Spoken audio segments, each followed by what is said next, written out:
menjadi kaya melalui hal-hal sederhana, titik dua. Sampai kapan? Sampai kapan? Itu kan anjurannya tadi utun, menjadi pribadi yang mudah disetujui, menjualkan, menghubungkan orang-orang gitu toh. Sampai kapan? Kita itu tidak boleh mempunyai rencana gagal. Rencana berhasil itu harus. Banyak orang punya rencana itu gagal. Jadi gini, sampai kapan? Itu rencana sukses atau gagal? Gagal. Jadi aku mau kerjakan ini sampai kapan? Itu berarti kan sampai kapan ini gagal. Selesai. Jadi kalau jualan sesuatu pikirannya jangan sampai gagal, berarti apa? Berarti aku nggak boleh beli barang terlalu banyak.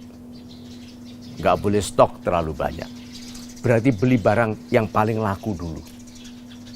Yang sedang diinginkan orang. Tidak boleh yang aku sukai. Ini banyak orang dagang itu rugi, kenapa? Dia membeli barang untuk dijual yang dia sukai. Itu kesalahan besar. Yang disukai pasar, itu lebih penting. Jadi supaya tidak gagal, gagal itu kan gagal dibeli. Ya, kita berbisnis kan kalau gagal berarti gagal dibeli. Berarti satu, harus dijual, harus dibeli. Berarti jangan jual sesuatu yang tidak dibeli orang. Banyak orang berdasarkan passionnya, dia melakukan sesuatu yang tidak dibutuhkan orang lain.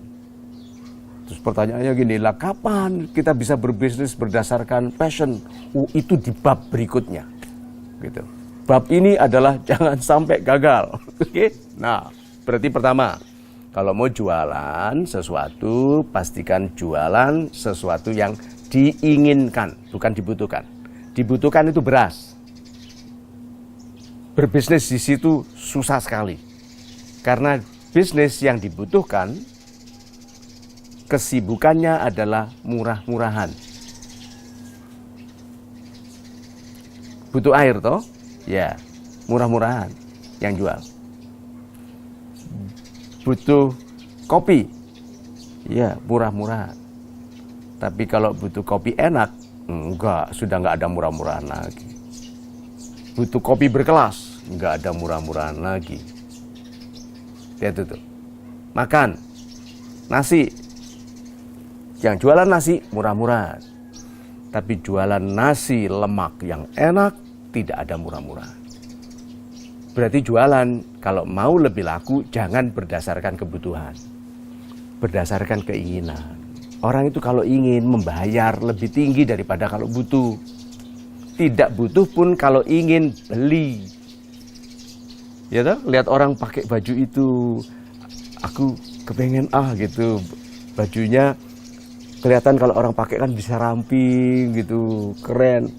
Beli, padahal dia pinggangnya sama dokter disuruh maksimal 100 cm gitu. Itu pinggang bajunya itu 60.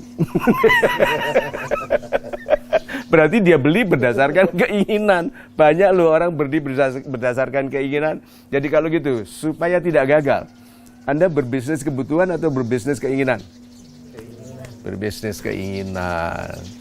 Banyak selama ini butuh apa, enggak, ingin apa, itu lebih penting. Nah. Kedua, yang beli banyak enggak? Itu loh. Banyak orang itu karena ketemu satu orang kepingin beli satu orang, lalu dia beli banyak, dia pikir banyak orang yang akan suka. Tidak loh, di pasar itu nggak seperti itu. Jadi riset pertama yang sederhana adalah ada yang beli, ada. Oke, satu. Kedua, berapa banyak yang beli? Oh banyak. Nanti saya berikan contohnya ya. Terus, yang banyak ini tumbuh nggak pembeliannya? Karena ada produk atau masyarakat yang beli hanya satu kali. Terus nggak ada pertumbuhan lagi. Gitu. Nah, kita sederhanakan sekarang. Mau jual dorongan bayi. Jualannya di Menteng. Itu empty nest, itu sarang kosong. Sarang kosong itu bapak ibu tua, anak-anaknya sudah pergi, itu namanya empty nest, sarang kosong. Nggak ada di situ yang beli kereta dorong.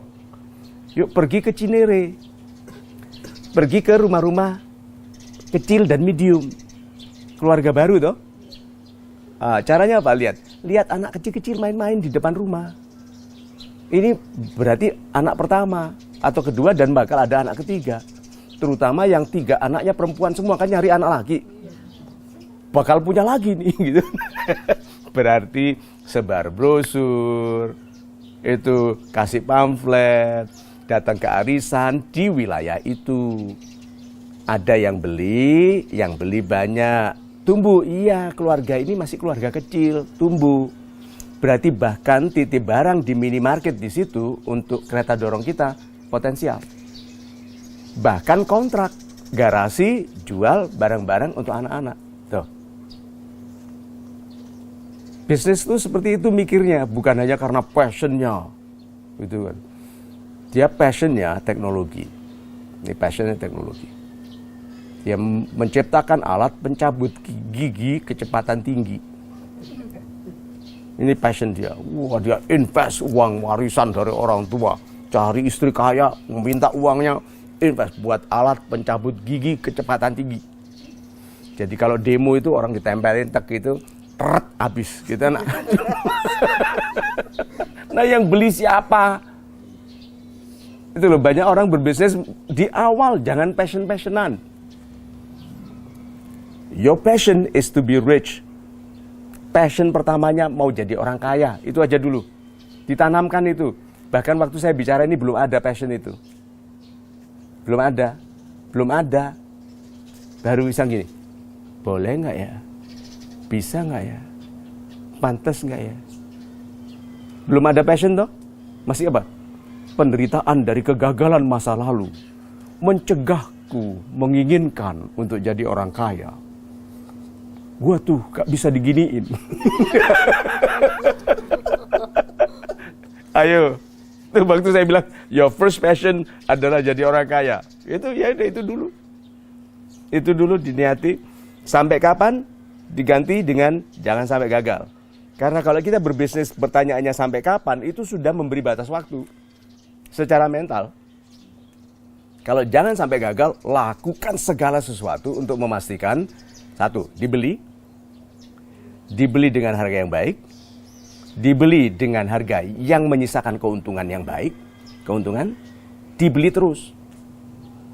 Ayo, sudah jangan pikirkan sampai kapan, lakukan itu supaya kita jadi besar. Itu.